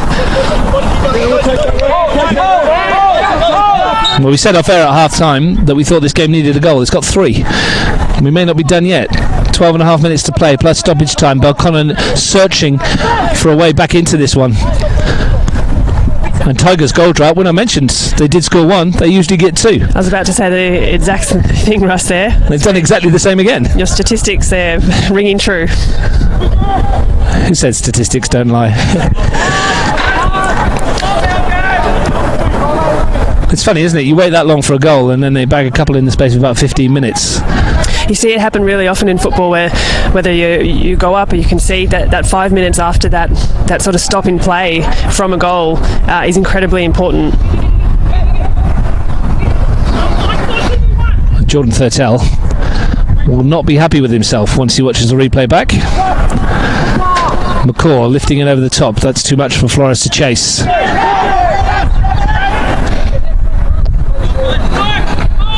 Well, we know Belconnen will fight to the bitter end here. And really good talk there from Phil Bourgeot. I've heard him say the next 3 passes you've got to find the short one. Really important information for an experienced player to give to his younger guys. Just about playing football, getting it back down on the deck and connecting passes again. And that was him with that pass to Mickle. Adrian McCaw finds Clements. Don't need to panic, do they? They've still got plenty of time. Bailey. Danning. Bailey advancing forward. Flores takes it off his toe though and brings it back just to keep possession for Belconnen. Adrian McCaw. Mickle. Adrian McCaw. Mickle again. Space out wide for Zach Mabry. Opportunity for him to pick across. Fires it across the penalty area. There's no one there in blue though. And Ola Rigby. I know he's a goal threat, but that was quite remarkable that he wandered on and scored with his first touch.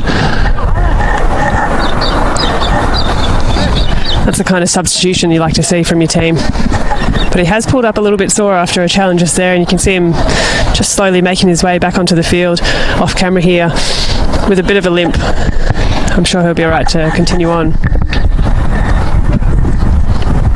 Not quite the ball, I'm sure, that Mabry would have been looking to put across the face of the goal there, but a good bit of build-up play by Belconnen United, and they're still looking really dangerous going forward. Last row of the dice for Paul McCaw. He's brought on Jacob Garner for Phil Bourgeot and put Garner into a midfield role. Here's Luca McCaw. Drives forward past 2. Finds Flores on the edge of the penalty area. Tries his luck from the edge of the box, Luca Flores. Better from the Blue Devils. Didn't test Jacob Cole though, who's taking his time. He'll be trying to eat into as much of this time as possible, and Nathan Shakespeare very alert to the fact that this clock will just be added on at the end. Jacob Cole was sent off here in a final series for time wasting. Second yellow. Kitta smashes it forward. Not quite as composed as his finish. Yeah, probably a little bit panicked there in that forward ball and really no need to. Thurtell thumps it forwards. Just a reminder, 3:45, Canberra Croatia versus Gungahlin United, with myself and Frank Keisha.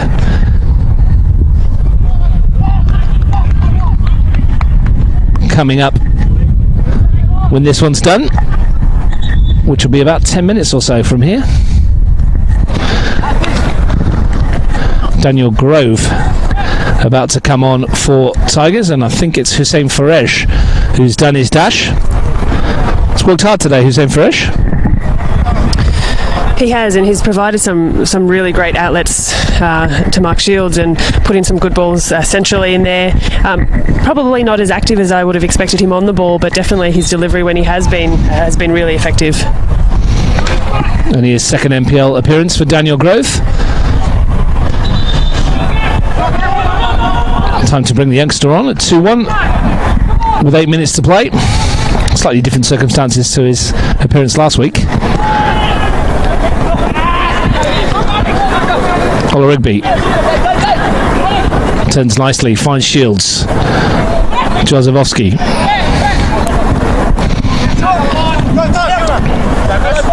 Mickle's touch. Adrian McCaw gets his way past 2, can't get past the third. Grove looks to slide it into Ola Rigby, and that was important from Clements. Yeah, really great interception there, otherwise Ola Rigby was off and running on that one. Bailey finds Danning. Back to Bailey. Luca McCaw bisected both Flores and Mickle. Well, with just over 7 minutes to go of this game, you'll really start to see the intent come out of these players. Definitely Tigers FC trying to slow things down and chew into as much time as possible, and Belconnen United still pushing, and there's still some intensity behind this game. I hope you're enjoying it live on Bar TV Sports. Plenty more tomorrow as well from the Riverside Stadium, the bottom 4 final series. Monero Panthers against Wellington Western, 1:30 and 3:45. Tuggeranong United against Canberra Olympic. Canavesio steps in front of Kofi Danning. Kitta, who got the ball rolling with the goals. Shields, who might have added his name to the score sheet as well. Cole, robbed by Tarazi. Flores, Tarazi, Mickle, running at Christian Junner. Spaseski back to help as well. Mickle's just running into a brick wall at the moment. Jozefowski pokes it forward. So Tigers FC very quick to get numbers behind the ball there, and Belconnen just really pushing. McCaw, Bailey, Garner,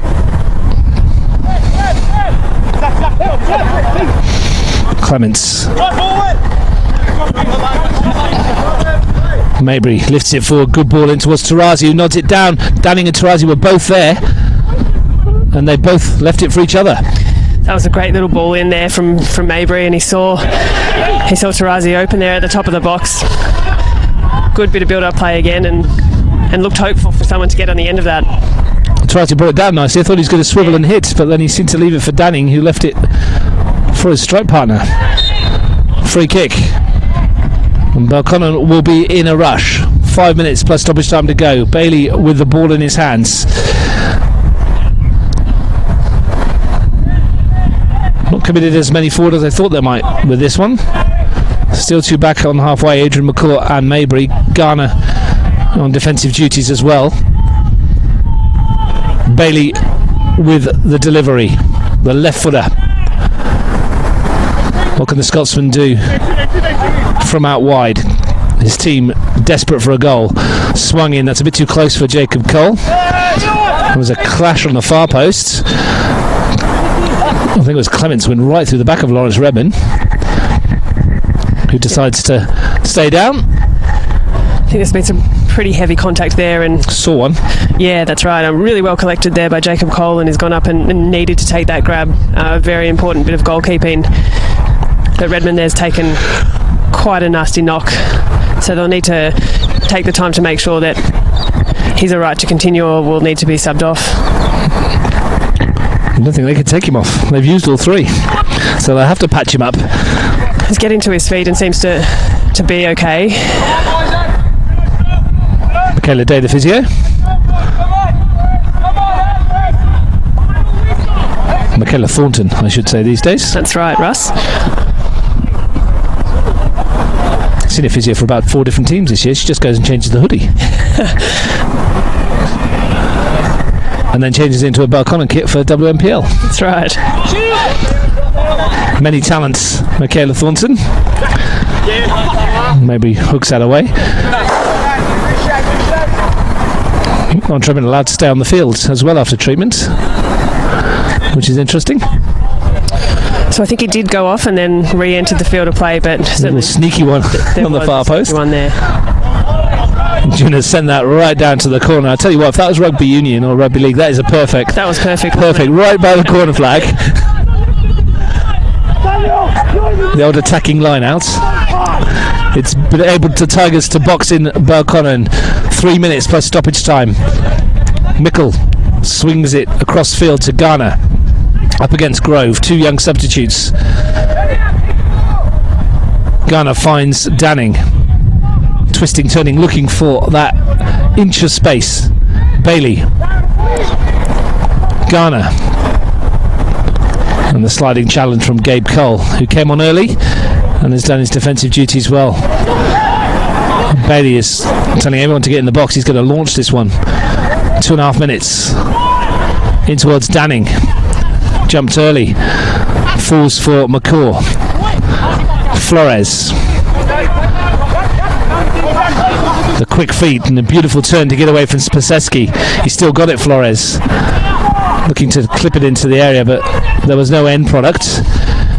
You can hear Paul McCaw from here asking how that wasn't a free kick. Asking the question, there was certainly some contact over the top of Flores there, and again we talk about his just agility on the ball, and again some really impressive bit of he'd be a nightmare to play against, wouldn't he? Absolute nightmare. I just can't turn that fast, Russ.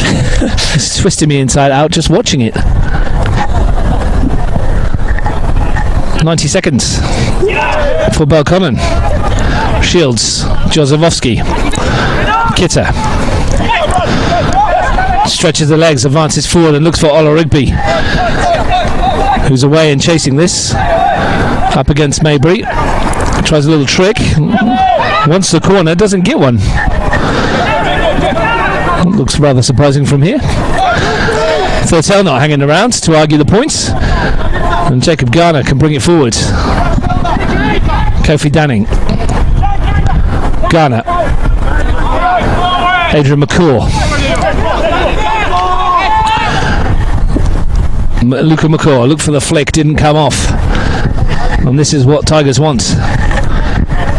That's right, we see the gamesmanship come into this where the time's just chipping away and Tigers in no rush to get this ball back into play, but Belconnen United up against a Tigers brick wall there. They're definitely dropping defensive numbers in and trying to just keep out for this last couple of minutes of the game.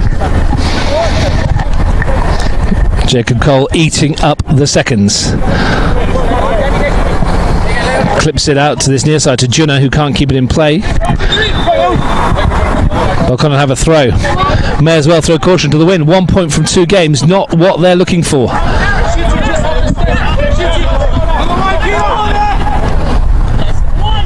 Mabry's ball forwards. Gets a second chance. Flores. Mickle goes square to Luca McCaw. We're into stoppage time. Bailey drives it goalwards. Danning was there. Hooked clear by Canavesio, who tweaks something in the process as well. Shields slides in and wins it, and then brings Ola Rigby into play. He's got Shields and Jozefowski ahead. May have been better off going towards the corner. Giving it away though, and here come Belconnen. McCaw, Mabry. We're at the discretion of Nathan Shakespeare and his officiating team as to how many minutes we add on here.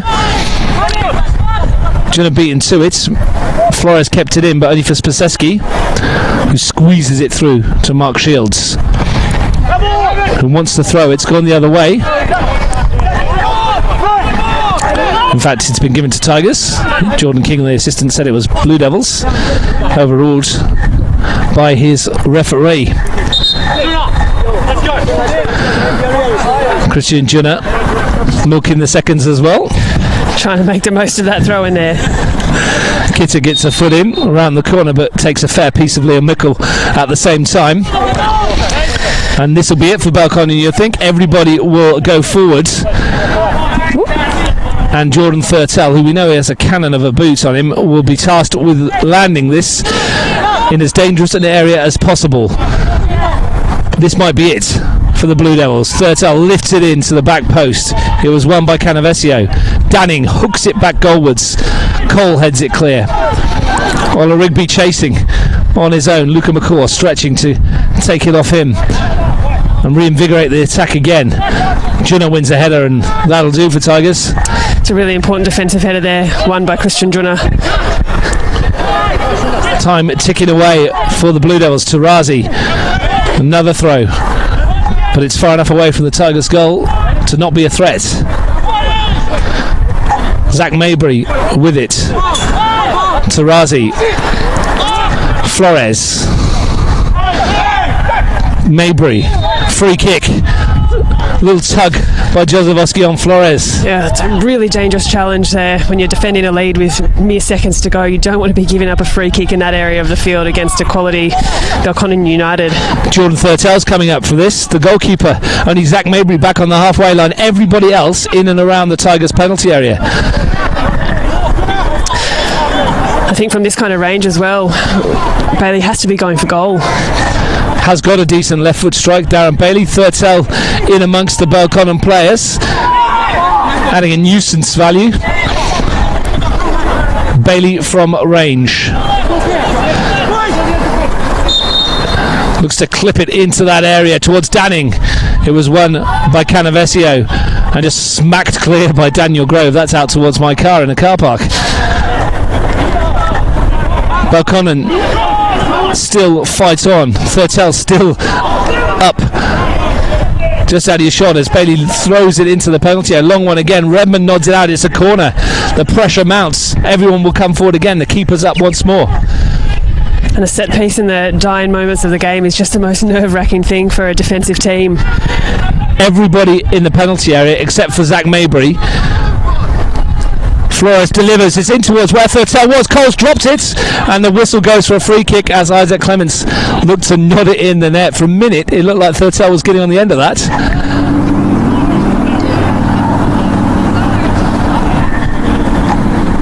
Tigers survive, and they may have just done enough here. There's a card here. Someone's going for 10 minutes. Who is it? It looks like it's Adrian McCaw, is it? He's getting a temporary dismissal. There must have been something said in there to referee Nathan Shakespeare. Well, this is why the 10 minutes is pointless, because it's going to be about 30 seconds. Ridiculous, really, isn't it? Well, I guess a temporary dismissal is a temporary dismissal, and if it's on for the referee to pay it, then irrespective of time remaining. Well, I'd be happy for him to play another 10 minutes. It's been very entertaining. Has been. Spaseski launches it forward as far away from his goal as he possibly can send it. Maybe we'll look to return the favour the other way. Junna intercepts but can only find Mickle, and then he fouls Leon Mickle, and another free kick. And once again, Belconnen can throw everybody forward. Down to 10. Thurtell will get up there as well. You think this would be the last opportunity of this game, Russ? You think so? I thought the last one might be. They still go. Luca McCall with this free kick. Again, Thurtell in amongst a crowd of players. Again, everybody up there. Luca McCall's delivery. That's a good looking one as well. In towards the far post, and it almost came for Clements. And that'll do. The final whistle. The Tigers are still alive in this final series, and it's Belconnen United now who are hanging on the edge. Remarkable. Well, what a game, Russ, and not necessarily the result that we're expecting at the beginning of this, and what a way to finish it to a fantastic free kick there by Luca McCaw, but Belconnen United just unable to claw back an equaliser, and what a defensive effort that have won them the game for Tigers FC. Thanks for your company, Grace. Good luck tomorrow in your match against Gungahlin United, last one of the season, when you get crowned league champions. Incredible game here. The Tigers needed a win. They hadn't scored a goal for 305 minutes before this one. Michael Kitter put that to bed with the first, only for Luca McCaw to bring the Belconnen Blue Devils level. And then a substitution, which saw Alex Olorugby sneak on the corner. No one picked him up, and the mistake by Jordan Thurtell allowed the striker to nod home and keep the Tigers in the hunt. We'll be back here again next weekend. Belconnen United have it all to do against Canberra, Croatia at 3:45. Tigers FC could be on their way to a grand final. They're going to place Gungahlin United at 1:30, and the winner may well progress. Look forward to seeing that one next week. Thanks again to Grace Gill. Thanks everybody for watching. Make sure you tune in at 3:45. Canberra, Croatia versus Gungahlin United. It's finished here at Deakin Stadium. Belconnen United 1, Tigers FC 2.